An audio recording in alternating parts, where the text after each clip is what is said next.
Matheus, essa é a sexta apresentação já, né? A oitava ele que vai fazer. Porque ele tá assistindo todos aqui de pé aqui e ele pode fazer a apresentação final. O desafio de hoje é falar, né, para vocês então, né, do setor produtivo aí principalmente, né? Se a carcaça que nós, né, que vocês estão produzindo é a que o mercado quer.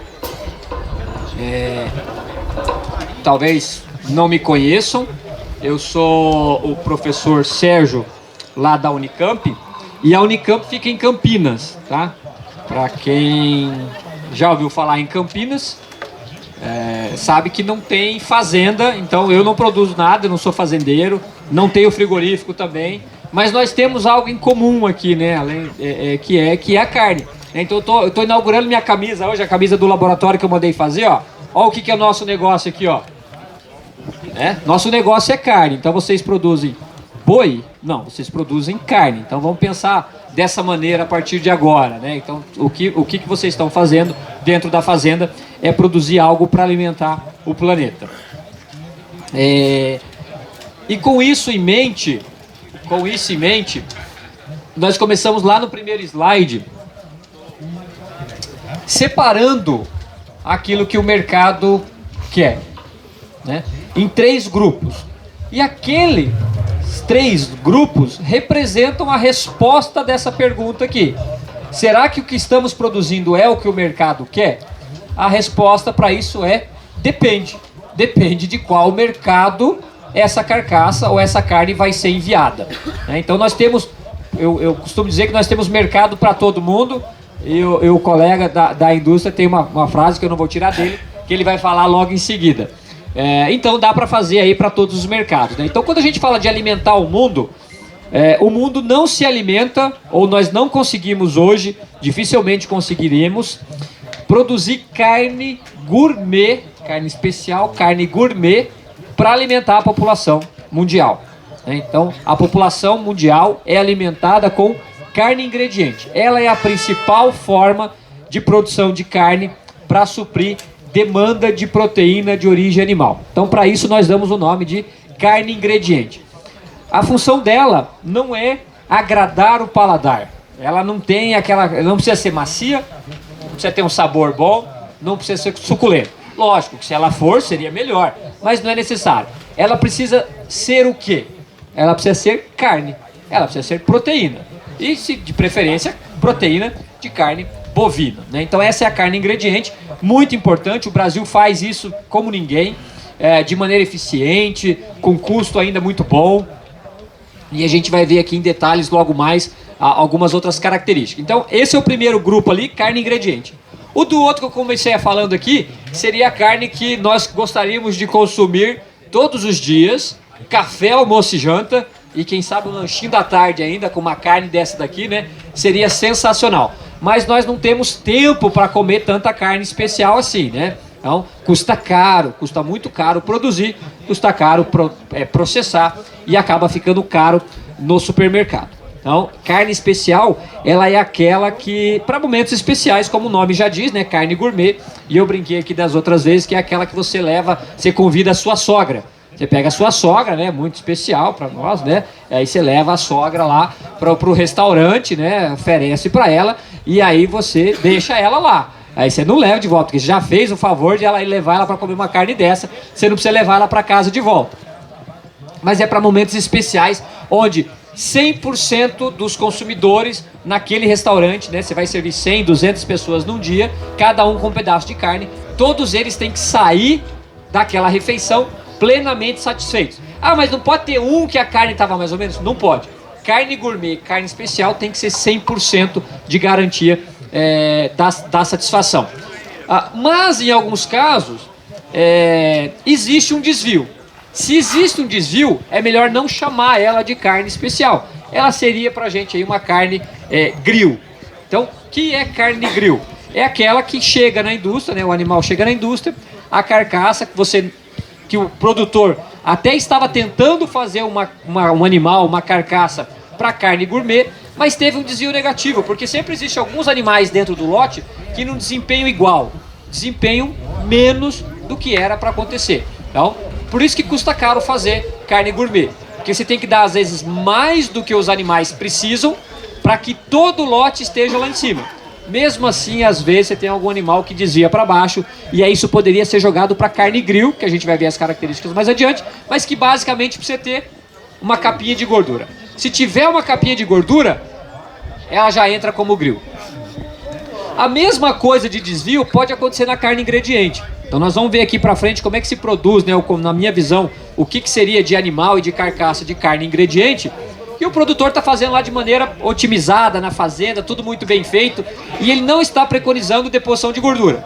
Mas, de novo, existem animais, existem unidades que existe um desvio positivo agora, né? Em que aqueles animais acumularam um pouco mais de gordura, chegou no abate, a indústria vai conseguir aproveitar isso e agregar valor e comercializar isso com valor agregado. Então, é um desvio positivo. Você sai da ingrediente para grill, ou você sai da especial para grill com desvio negativo. Isso acontece na indústria, então a indústria acaba fazendo uma peneira, uma pescaria daquilo que está sendo desossado ou abatido no dia. Quais são as características então dos animais ou das carcaças para gerar aquele tipo de carne para atender aqueles clientes? Então lá, carne ingrediente é o principal mercado, é o principal tipo de carne que o Brasil produz. Não tem que esconder isso, né? Então o Brasil é um produtor de carne ingrediente. Produz carne especial, gourmet? Produz. Mas aqui, ó, falando com as indústrias, tá? Eu conversei com várias indústrias para chegar nesses valores aí. O Brasil produz hoje em torno de 4 a 5% de carne gourmet. A grande maioria é carne ingrediente. E teria os desvios ali, né? Que está até marcado aqui em laranja. Teria um desvio que seria de 15% que pode gerar essa carne grill. Carne especial, carne gourmet, feita sob medida. Então vejam que tem características em verde, que é o que a gente espera, né? Sempre positivo, mas aqui no momento da produção está em vermelho, né? Então quem faz carne especial, não sei se tem alguém aqui, algum produtor que busca isso, né, dentro da sua propriedade, produção de animais para produção de carne gourmet, você não produz e a hora que os animais estão prontos, você vai bater no frigorífico e falar assim, eu tenho para vender, você quer comprar? Não, isso é feito sob medida, é uma negociação do frigorífico com o cliente e do frigorífico com o produtor. Então é feito sob medida. Diferente, muitas vezes, da carne ingrediente, né, que é o que o Brasil consegue produzir de maneira eficiente, em volume grande, só que vai muito para exportação. Então a carne ingrediente hoje, ela representa o principal mercado do Brasil, é a China, e ela leva metade da carne brasileira e que precisa ter essas características. Mas o frigorífico paga mais, a gente já vai ver aqui alguns valores, ali, algumas cifras de como é possível agregar valor se tiver dentro dessas características, mas é para exportação. São carcaças que têm mais carne, ou seja, carcaças musculosas, pesadas preferencialmente, e que a gordura não é importante. Então vejam que lá, menos gordura. Agora, o que está marcado com asterisco que merece atenção, tem que ser de animais jovens. Animais de até 4 dentes, 30 meses. Isso não tem relação com a qualidade sensorial. Não é porque é jovem, não vai ter colágeno, não vai ser macio. Nesse caso é questão sanitária. A China e muitos países importadores, preocupados com a doença da vaca louca, né, a encefalopatia espongiforme bovina, exigem que os animais abatidos para comercialização, para exportação, sejam jovens. Então é por isso que tem que ser animal jovem nesse caso aqui. O que torna a pecuária, no meu ponto de vista, muito mais produtiva, o que é bom produzir animais jovens.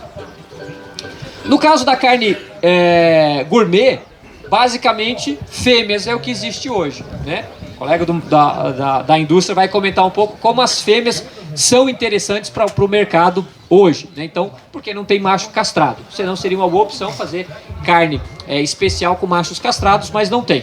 Mas tem que ser gordo. Então vejam a diferença da carne ingrediente, magro, sem gordura, muito músculo. No caso da carne especial, animais pesados também, mas agora a gordura é muito importante para o atendimento desse mercado. Não que tenha que ser assim, que tenha que continuar assim, tá? Hoje é o que o mercado deseja, é carne gorda e ele paga mais por isso. E aí o que sobra, de novo, né, na coluna do meio, carne grill. Então 15% de mercado, é mercado interno, carne com osso.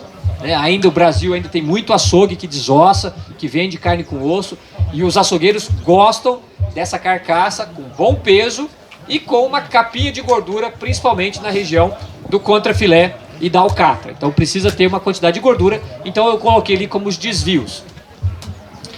Vamos pensar um pouco então agora como que são esses animais, né? Pensando um pouquinho em relação a sistema de alimentação, que tem muito a ver com o dia de hoje, nesse dia de campo, né? Com o manejo nutricional.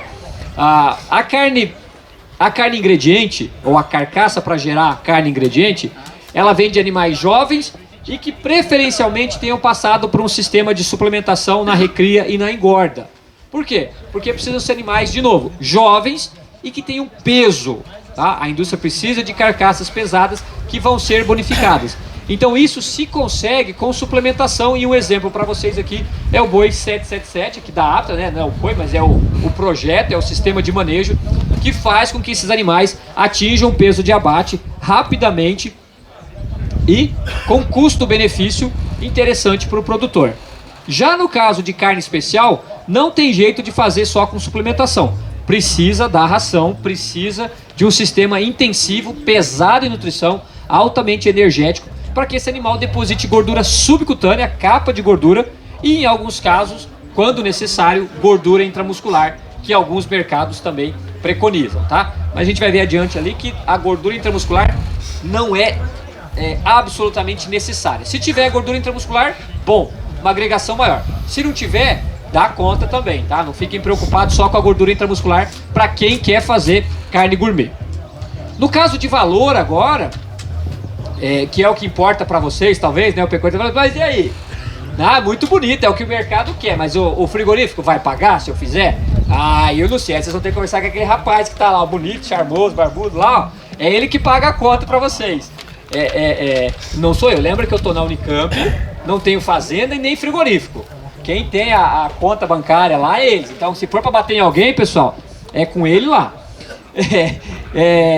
Mas quanto, né, conversando com o frigorífico, quanto que o frigorífico estaria disposto nas negociações em pagar um pouco a mais, né, dependendo do carisma do produtor?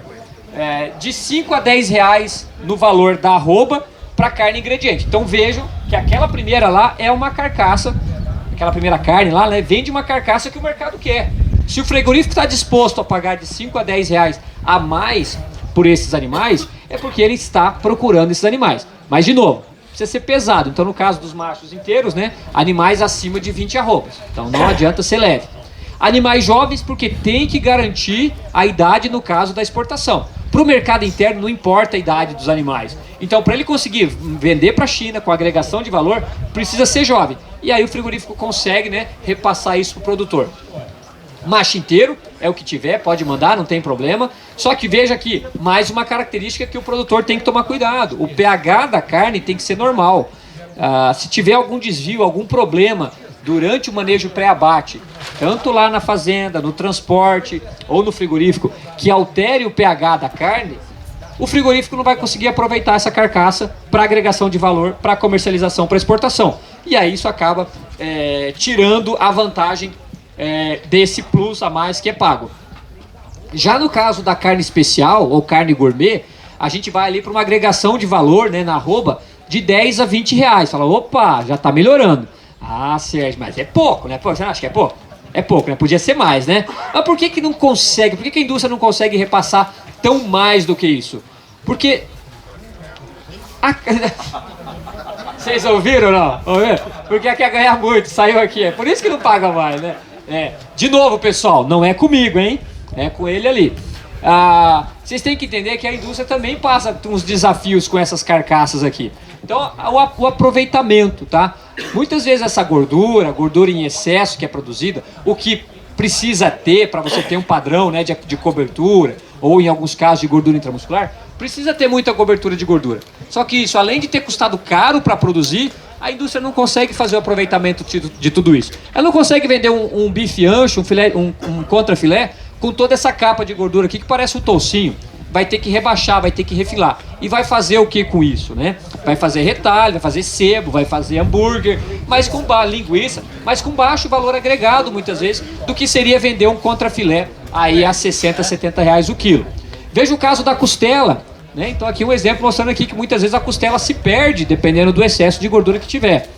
E além disso, nós temos alguns cortes da carcaça que, independente de ser uma carcaça especial gourmet, tem cortes que não tem como agregar valor. O consumidor não vai pagar mais por um patinho gourmet, pagar mais pelo músculo, garrão gourmet, acém gourmet, pescoço gourmet, não vai pagar. Então a indústria tem que agregar aquilo que ela pagou a mais, ela tem que se virar, tem que se rebolar para ter o retorno em cima dos cortes da bola e em cima dos cortes do lombo, tá? Então é um desafio também que existe, vocês têm que entender que tem os dois lados aí.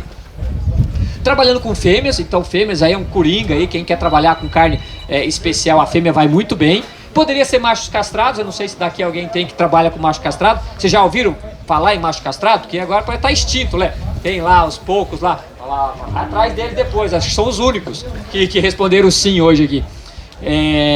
Então paga um pouco mais. Já a carne grill, de novo, né? É aquilo que vai sobrando de um para outro e o frigorífico vai fazendo como se fosse uma pescaria, uma peneira para conseguir agregar valor lá na comercialização. Tá?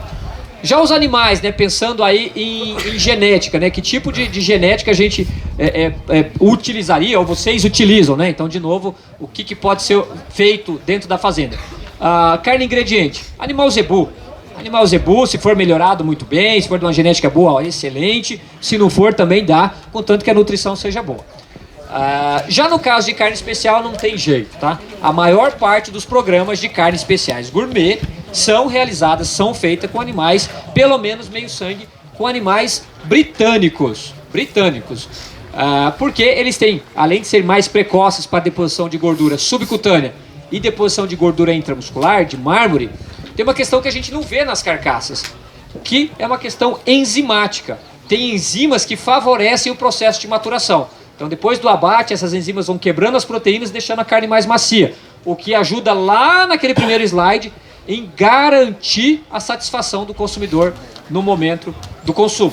Então, animais com cruzamento britânico são importantes. Do Brasil, talvez o principal cruzamento aí seja com Angus, mas existem aí muitas outras, aí Hereford, Braford e assim por diante, que a indústria que o produtor poderia utilizar. E por último aqui, para finalizar, qual que é a imagem que teria que ficar para vocês em relação à carcaça, né? Vocês viram que tem muita coisa além da gordura, mas uma parte visual é carne ingrediente, carcaça ingrediente, gordura zero, não precisa ter gordura. Essa aqui até tem uma capinha, mas não é necessário. Mas veja o desenvolvimento muscular, veja o tamanho desse colchão. Isso aqui já é uma carcaça beirando convexo, uma carcaça que tem muita massa muscular para uma mesma ossatura. Então isso reduz bastante o custo fixo da indústria. É algo que a indústria paga bem, mesmo sendo macho inteiro. Na outra ponta aqui, já são as carcaças com gordura de cobertura uniforme, beirando a excessiva. E aí, nesse caso aqui, você tem que ter cuidado, tem que ter esse alerta, né? A indústria tem que cuidar, ver como é que vai trabalhar com isso daqui, mas tem que estar totalmente recoberta com uma quantidade grande de gordura. Por último, a carcaça grill, aí é aquilo que está no meio, né? Tendo uma cobertura na região lombar contra filé e na região da alcatra, essa bola aqui assim, né, que vai pegar maminha, alcatra e picanha, já é suficiente. A indústria consegue mandar esses produtos, esses cortes para comercialização grill. Beleza? Eu passo agora então para o colega contribuir com algumas coisas da indústria. E ficou fácil, né? Responsabilidade. Precisar bater em alguém, bate em quem, né? Bate na indústria, né? E talvez esse seja um bom ponto para a gente começar a conversar, né? A gente sempre escutou que culturalmente existe a relação muito conflituosa entre indústria e pecuarista. E se a gente for parar para pensar, é até desafiador isso. Um depende do outro e existe essa relação tão desgastada, né? E obviamente, eu acho que a gente tem que começar a pensar, e talvez valha uma reflexão, que essa deve ser uma responsabilidade de melhorar esse relacionamento nossa. Eu sempre vejo que sempre joga para a indústria, né? Frigorífico tem que melhorar a relação. Eu acho que cada um tem sua responsabilidade. Quando a gente deve cobrar, vamos cobrar. E faz parte, tem que cobrar. Mas tem momentos que a gente não precisa só cobrar. A gente pode realmente ver o que a relação pode melhorar. E a relação só vai ser boa quando as duas partes ganharem. Isso é fato. E o que a gente vê é que geralmente a gente escuta muito. Só a indústria ganha. É só o frigorífico está querendo. É só vocês estão buscando. E para ficar claro, o frigorífico não quer nada. Quem quer é isso aqui, ó. É o mercado que manda. O frigorífico tem as carteiras que os mercados exigem. Nós somos uma ponte desse meio. Acho que esse ponto para nós começarmos a reflexão, que essa relação para melhorar, para ser mais transparente, ela depende de nós. E esse talvez é o principal desafio da minha função. Eu me chamo Rochner e fico responsável por toda a parte de relacionamento com o pecuarista da Minerva no Brasil. Então já imaginaram o tamanho do desafio, né? Relacionamento com o pecuarista. Vai melhorar só se pagar um pouquinho mais. E a gente começa com o ponto do senhor. Talvez eu acho que o grande ponto não é pagar mais, é fazer a gente ganhar mais dinheiro em conjunto. Esse talvez seja o grande ponto. Hoje só tá ganhando os outros. Pecuarista não. Mas esse é o ponto, vamos lá. Então aqui, ó, o primeiro programa que a gente trouxe.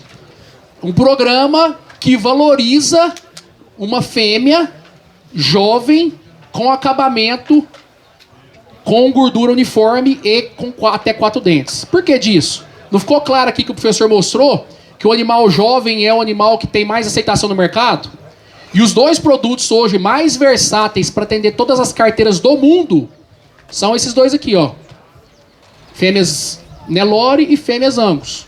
São os animais que podem atender como a carteira Chile, que vai lá e eu tenho que fazer refilho, eu tenho que tirar a gordura porque eles não querem. E posso atender uma União Europeia, que é uma das carteiras mais exigentes que a gente tem hoje. E aí chega no ponto do senhor, beleza, o mercado quer, o que vocês vão pagar mais por isso? Então, pela primeira vez, nós estamos criando um programa para fêmeas Nelore que tenham acima de 14 arrobas, até 4 dentes com gordura uniforme, que recebe preço de boi. Então, a gente nunca viu isso dentro da história do frigorífico. Ah, mas eu já tive a negociação, que eu tive o preço lá perto de boi. O que a gente sempre vê na média é que preço de boi, menos 3, menos 5, menos 7% em fêmea. Então, esse ano, quem fez conta aí que comprava fêmea com deságio para vender preço de boi, talvez seja uma grande oportunidade de ganhar muito dinheiro. Então, o frigorífico está ganhando, sim, mas talvez seja uma grande oportunidade para a gente também agregar valor para quem tem a oportunidade de fazer fêmea. Eu sei que existe o desafio, a fêmea, a eficiência biológica dela é ruim, é difícil engordar ela.